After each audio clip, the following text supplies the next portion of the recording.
ఈ ప్రపంచంలో కొంతమంది హీరోలు కథల్లో కాదు, చరిత్రలోనే పుడతారు.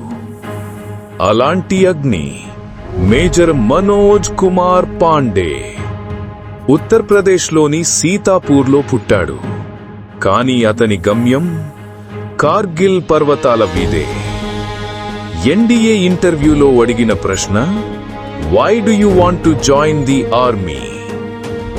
మనోజ్ ఒక్క క్షణం కూడా ఆలోచించకుండా చెప్పాడు, టు విన్ ద పరమ్వీర్ చక్ర.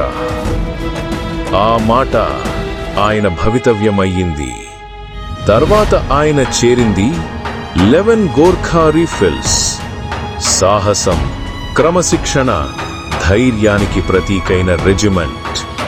1999 కార్గిల్ యుద్ధం. కాలుభార్ రిడ్జ్, జుబార్ టాప్, కాలుభార్ హిల్. ఎవరూ వెళ్లలేని ఆ ప్రమాదకర శిఖరాలకు ఒక్కడే ముందుకు నడిచాడు, మేజర్ మనోజ్ పాండే.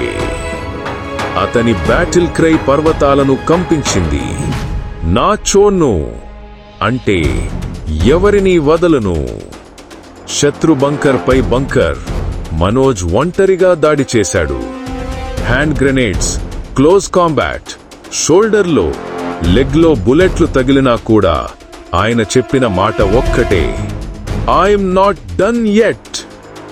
రక్తంతో తడిసి గాలికి వణుకుతున్నా అతను ఆగలేదు. చివరి అసాల్ట్లో జుబార్ టాప్ను స్వాధీనం చేసుకుని తన చివరి శ్వాసతో కేక వేశాడు, జై హింద్.